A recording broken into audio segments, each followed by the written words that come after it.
નમસ્કાર મિત્રો, આજે આપણે વાત કરવાના છીએ સુરેખા હરણ ભાગ 2 ની। સળગતા વનના આછા ઉજાસમાં રથમાં ઊભેલો અભિમન્યુ આ રાક્ષસો વચ્ચે વિચારતો ઊભો હતો। નાસી ગયેલો એક રાક્ષસ હમણાં જ બીજા રાક્ષસો અને કદાચ એના સરદારને લઈને આવશે। તમામને આજે નાશ કરી દઉં। કદાચ આ રાક્ષસોનું મોત મારા હાથે જ લખાયેલું હશે, એટલે જ માતા રસ્તો ભૂલી, એમ વિચારીને મનમાં રાજી થતા અભિમન્યુને દૂરથી હાકલા પડકારા સંભળાયા।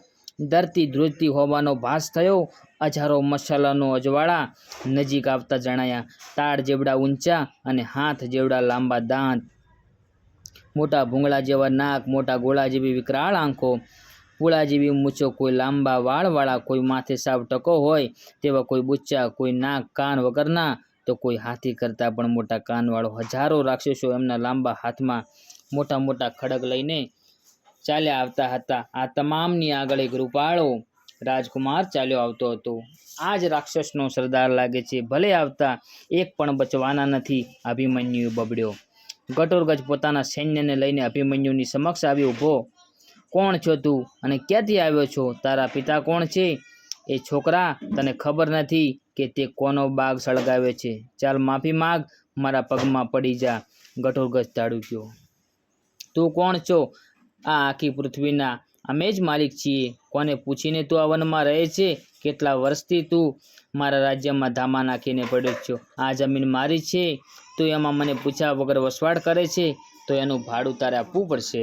અભિમન્યુના જવાબથી ઘટોરગજ ખડખડ હસ્યો। અરે જુઓ ભાઈઓ, આ છોકરું મારી પાસે ભાડું માગે છે, આને જીવ વાલો નથી, મારો મારો અને જીવતો જવા દેવાનો નથી, કહીને ઘટોરગજે પોતાના ખડગનો ઘા કર્યો। અભિમન્યુ પૂરેપૂરો સાવધ હતો। તરત જ બાણ મારીને ઘટોરગજને ખડગને તોડી પાડ્યું। એ જોઈને ભીમતણો એ કુમાર ગુસ્સે ભરાયો અને આકાશમાં ચડી ગયો। એ સાથે જ રાક્ષસો એમના ખડગ લઈને અભિમન્યુને ઘેરી વળ્યા। બધી બાજુથી થયેલા આક્રમણથી એ પણ ગભરાયો હતો, છતાં બાણ મારીને રાક્ષસોએ ફેંકેલા પથ્થરો, વૃક્ષની ડાળીઓ અને એમના તલવાર ભાલાઓ તોડતો રહ્યો। બધી બાજુથી રહેલા હુમલાને કારણે ઘણો માર એને પડી રહ્યો હતો। એકાએક એને શિવજીનું બાણ યાદ આવ્યું। ખૂબ જ જોર કરીને એને શિવજીનું બાણ છોડ્યું। એ સાથે જ ઘટોરગજના તમામ માયાવી રાક્ષસો અલોપ થઈ ગયા। આકાશમાંથી અભિમન્યુને રોળતો ઘટોરગજ વિસ્મય પામ્યો। નક્કી કોક જોરાવર જુવાન છે, શૂરવીર છે અને કોઈથી બીવે એવો જણાતો નથી, એમ વિચારીને ધરતી પર આવ્યો। અભિમન્યુ એ જોઈને હસ્યો। શિવજીનું બાણ મંત્ર ભણીને ઘટોરગજને માર્યું। એ બાણ ઘટોરગજને નાભીમાં વાગ્યું। એનો પ્રાણ ઊંચો ચડી ગયો અને 4 યોજન દૂર જઈને પડ્યો। એ યોજન 4 ગૌ। બાકી રાક્ષસોને પણ પલભરમાં શિવજીના બાણે સાફ કરી નાખ્યા। મુછ પર તાવ દઈને શૂરવીર લડવૈયો અભિમન્યુ બીજા દૈત્યોને રાહ જોઈને ઊભો રહ્યો। 4 યોજન દૂર જઈને પડેલા ઘટોરગજે ઘણીવાર મૂર્છા વળી એ ભાનમાં આવ્યો। આ છોકરો કોઈ જેવો તેવો લાગતો નથી, એના ધનુષ્ય બાણ આંચકી લીધા સિવાય એ કાબૂમાં નહીં આવે, એમ વિચારતો ફરી ગગને ચડ્યો અને પાછો આવેલો જોઈને અભિમન્યુ હસી પડ્યો। દયા કરીને જીવતો જવા દીધો તો પણ સમજ્યો નહીં? હવે તો તારું મોત જ આવ્યું જાણજે। એને એ હાસ્ય સામે એ પેલા ઘટોરગજે માથાના કેસ છોડીને માથું ધુણાવ્યું। એના માથામાંથી હજારો જીવડા ધરતી પર પડ્યા। પળવારમાં જ ભયાનક રાક્ષસ ઉત્પન્ન થવા લાગ્યા। એ રાક્ષસો પહેલા કરતાં પણ ભયાનક ભાસી રહ્યા હતા। ફરીવાર ભયાનક યુદ્ધ શરૂ થયું। ઘટોરગજે ખ્યાલ આવી ગયો હતો કે રાજકુમાર બાણ વિદ્યા જાણે છે, એટલે એણે વ્યૂહ બદલ્યો, રાક્ષસોને ધૂળ ઉડાડવાનું કહ્યું। ઘટોરગજ આકાશ માર્ગથી રેતી અને માટીના પહાડ લાવીને નાખવા લાગ્યો। ચારે કોર ધૂળ અને રેતીના વંટોળિયા જાણે કે ચડ્યા હતા। રાક્ષસોએ અભિમન્યુના ઘોડા મારી નાખ્યા। ચારેય કોરથી એની ઉપર ભયાનક અવાજો કરીને પ્રહાર કરવા લાગ્યા। આંખમાંથી રેતીની કાંકરીઓ પડતા અભિમન્યુ ધનુષ નીચે મૂકીને આંખો ચોળવા લાગ્યો। એકલો એ મહારથી પથ્થર અને માટીના ઢેફાના માર પડી રહ્યો હતો તો હિંમત હારતો ન હતો। ઘટોરગજ આકાશમાંથી એને જોઈ રહ્યો હતો। જેવું ધનુષ્ય નીચે મૂક્યું એવો ધડામ કરતો અભિમન્યુના રથમાં પડ્યો। રથ ભાગીને ભૂક્કો કરી નાખ્યો। અભિમન્યુને ઉપાડીને ઘટોરગજે નીચે પછાડ્યો। ગરદા પાટુના માર મારવા લાગ્યો। અભિમન્યુ પણ એમ ગાજ્યો જાય તેમ ન હતો। એ પણ જેટલી આંખ ખુલે એટલી ખોલીને ઘટોરગજની સામનો કરવા લાગ્યો। વારા ફરતી ઉપર નીચે બંને એકબીજાને પટકતા બંને બળવાન યોદ્ધા લડવા લાગ્યા. એકબીજાના વાળ ખેંચીને દાવ પેચથી એકબીજાને પછાડતા હતા. સંગળા રાક્ષસો બેઉ બળવંતનું યુદ્ધ જોઈ રહ્યા. લાગ લઈને ઘોરને મારવા લાગ્યા. અંતે અભિમન્યુ થાક્યો. ઘટોત્કચે એના મોંમાં રેતી ભરીને મોઢા પર ખૂબ મુક્કા મારીને લોહી લુહાણ કરી નાખ્યો. અભિમન્યુનો પ્રાણ ઊંચો ચડી ગયો. મોંમાં ભરેલી રેતીને કારણે શ્વાસ લઈ નહોતો શકતો.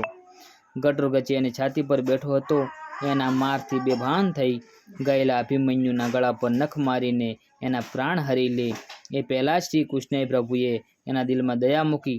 અરે રે, બિચારો મરી ગયો છે, હવે શું કામ હું એને મારી રહ્યો છું? શૂરવીર, અતિ પરાક્રમી, હે વીર, તારી શૂરવીરતાને આ ભીમસેનના પુત્રના પ્રણામ છે. ધન્ય છે તારી માતા પિતા, કહીને ઘટોત્કચ અભિમન્યુ પરથી ઉઠી ગયો. એના શરીર ત્યાં જ રહેવા દઈ રાક્ષસોને લઈને એ સળગતો બાગ ઓલવવા ચાલ્યો. એ વખતે એની માતા હિડમ્બા મહેલમાં બેઠી બેઠી વિચારતી હતી, અરે રે, ઘટોત્કચ ગયો, એને ઘણી વાર લાગી. નક્કી કોઈ બળવાન શત્રુ આવ્યો લાગે છે, નહીંતર મારા દીકરાને આટલી વાર ન લાગે. ચાલ, હું એની મદદે જઉં. એમ વિચારીને મહાકાય રાક્ષસી રૂપ ધરીને એ આવી રહી હતી. ઘટોત્કચે એને જોઈને કહ્યું, માતા, તમે હાવ રૂપ ધરીને ક્યાં જાઓ છો? મેં શત્રુને મારી નાખ્યો છે. દીકરા, ઘણી વાર લાગી છે એટલે મને તારી ચિંતા થતી હતી. હા માતા, હું બળવાન અને પરાક્રમી હતો. કપટ કરીને મારવો પડ્યો. એના એક જ બાણથી હું 4 યોજન દૂર ફેંકાઈ ગયો હતો. તમારા પુણ્યના પ્રતાપે જ હું જીવતો બચ્યો. એટલો બધો શૂરવીર હતો તો મારે જોવો પડશે. મારા દીકરા ઘટોત્કચે 4 યોજન દૂર ફેંકી દેનારો પરાક્રમી યોદ્ધો કેવો હતો દીકરા? એની સાથે કોઈ હતું કે એકલો જ હતો? એકલો જ હતો માં. એ પડ્યો ત્યાં મેદાનમાં. તારે જોવો હોય તો જ્યાં જોઈ આવ, કઈ ઘટોત્કચ રાક્ષસોને લઈને બાગ તરફ ચાલવા લાગ્યો. હિડમ્બા પોતાનું મૂળ સ્વરૂપ લઈ અભિમન્યુ પડ્યો હતો ત્યાં તરફ ચાલવા લાગી. વૃક્ષની એક ગુફામાં બેભાન થઈને પડેલી સુભદ્રાને મૂર્છા વળી એ બેઠી થઈને અંધારામાં આંખો ફાડી ફાડીને ચોતરફ જોવા લાગી. દૂર સળગતા વનના અજવાળામાં એણે ભાગેલો રથ અને મરેલા ઘોડા જોયા. એના પેટમાં ફાળ પડી. અરે રે, મને અહીં સુવડાવીને મારો દીકરો ભયાનક રાક્ષસોને સાથે લડતા લડતા વીરગતિ તો પામ્યો નહીં હોય. દોડ દોડ ગુફામાંથી બહાર દોડી ભાગેલા રથની બાજુમાં એ બહાવરી બનીને અભિમન્યુને શોધવા લાગી. અરે ઓ મારા વાલા દીકરા, તું મને મૂકીને ક્યાં ચાલ્યો ગયો? એમ પોક મૂકીને આમથી તેમ અથડાવા લાગી. એવામાં અભિમન્યુનું શરીર એના પગમાં ઠેબે ચડ્યું. ઓલવાઈ ગયેલી આગના ઉજાસમાં એની આંખોએ અભિમન્યુને ઓળખ્યો. પુત્રનું શબ એ ઘોર અંધકારમાં પોતાના ખોળામાં લઈ સુભદ્રા હૈયા ફાટ રુદન કરવા લાગી. ઓ અભિમન્યુ દીકરા, ઉઠ ઉઠ દીકરા, તારે તો દ્વારકા જવાનું છે. તારા મામાએ કરેલા કાળા કેરનો બદલો લેવાનો છે. દીકરા, ઉઠ. મારા વીર અભિમન્યુ, તું ઊભો થા બેટા. આવા ઘોર વનમાં માતાને રઝળતી મૂકીને જતા તને કેમ કોઈ વિચાર ના આવ્યો? અરે દીકરા, તને કોણે માર્યો? તારા જ્યેષ્ઠ પિતા યુધિષ્ઠિર પૂછશે, ભીમ પૂછશે, તારા મહારથી પિતા અર્જુન મને પૂછશે કે દીકરો ક્યાં મૂકી આવી? સહદેવ અને નકુલ કાકાના ઓ લાડલા, તું આંખો ખોલ મારા દીકરા, ઉઠ. હું શું મોટું બતાવીશ કુંતા માતાને? અરે રે, હું અભાગણી રસ્તો ભૂલી મારા કુમળા બાળને હવા ઘોર વનમાં લઈને આવી. હે ભગવાન, મારી મદદ કરો. હે કૃષ્ણ મારા ભાઈ, મારી મદદે આવો. જુઓ જુઓ, તમારા ભાણેજને રણમાં કોઈ રાક્ષસોએ રોળી નાખ્યો. મુજ રાખનું એ રતન હતો, એ અભિમન્યુ મારા રે. સુભદ્રાની આંખમાંથી ચોધાર આંસુ વહેતા હતા. મુખમાંથી અપાર દર્દ ભર્યા શબ્દો બોલતી બોલતી એ અભિમન્યુને ગાલ પર, માથા પર, છાતી પર હાથ ફેરવતી હતી. ઘડીક છાતીએ વળગાડતી, ઘડીક જમીન ઉપર સુવડાવતી. બંને ગાલ પર હાથ થપથપાવી અને જગાડવા મથતી.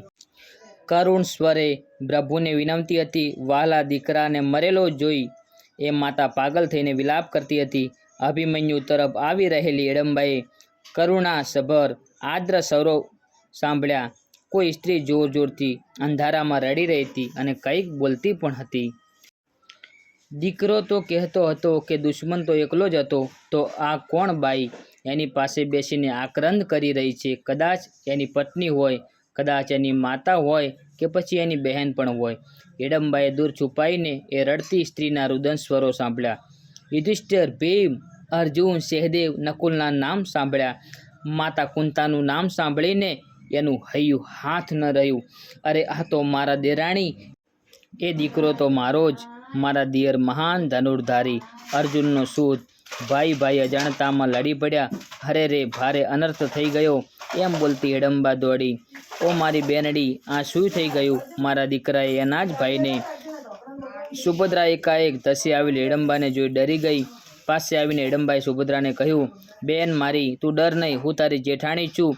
બંને ભાઈઓએ એકબીજાને બહુ પૂછ્યું, પણ બેમાંથી એકેય પોતાનો પરિચય ના આપ્યો. હે મારી બહેન, લાવ લાવ, મારા દીકરાને મારા ખોળામાં લાવ. ભાઈ ભાઈ અજાણતામાં લડી પડ્યા.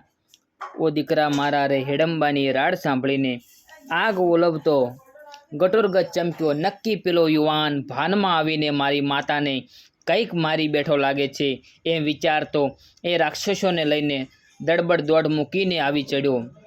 પણ આ શું? મરેલા દુશ્મનનું શીશ પોતાના ઉછંગે લઈ માતા પોક મૂકીને રડી રહી હતી, અને બાજુમાં બીજી સ્ત્રી પણ બેઠી હતી. મસાલોને અજવાળે ગટોરગચ એ સ્ત્રીને નિહાળી રહ્યો હતો. આ યુવાનની માતા લાગે છે, પણ એ ક્યાંથી આવી ચડી? અને મારી માતા કોણ જાણે, એનો દીકરો મરી ગયો હોય એટલી રડે છે. ગટોરગચ આવ્યો એટલે હિડમ્બાએ અભિમન્યુ અને સુભદ્રાનો પરિચય આપ્યો. દીકરા, લડતા પહેલાં જરા નામ તો પૂછવું હતું. તું કોણ છો અને ક્યાંથી આવ્યો છો? આ તારો ભાઈ છે અને આ તારી કાકી છે. માતા, મેં એને બહુ પૂછ્યું, પણ એ મારી પાસે ભાડું માંગવા લાગ્યો. કહે છે આ જમીનનો ભૂપતિ હું છું. કેટલા સમયથી અહીં કોને પૂછીને આ વનમાં તું રહે છે? એ તો સાચું જ કહેતો હતો, કહીને હિડમ્બા ફરી રડવા લાગી. રડતા રડતા એણે અભિમન્યુને ધીમો ધીમો ચાલતો શ્વાસ અનુભવ્યો. એકાએક એનું રુદન ગાયબ થઈ ગયું અને ખુશીથી એ ઉછળી પડી. અરે દીકરા, અભિમન્યુ જીવે છે. જો એનો શ્વાસ ચાલી રહ્યો છે, તું જલ્દી જા, મહેલમાંથી અમૃત કુંભ લઈ આવ. હે ભગવાન, તે આજ મારી લાજ રાખી, નહીતર મારા સ્વામી ભીમસેનને હું શું મોઢું બતાવત? એ સાંભળી ગટોરગચ દોડ્યો. મહેલમાંથી અમૃત કુંભ લઈને માતાને આપ્યું. હિડમ્બાએ અમૃત કુંભમાંથી અમૃતના બિંદુઓ અભિમન્યુના મુખમાં રેડ્યા. ક્ષણવારમાં અભિમન્યુ વશમાં આવ્યો. ક્યાં ગયો, ક્યાં ગયો? જીવતો નહીં છોડું. ક્યાં ગયો એ મારો દુશ્મન? કહીને એ બેઠો થઈ ગયો.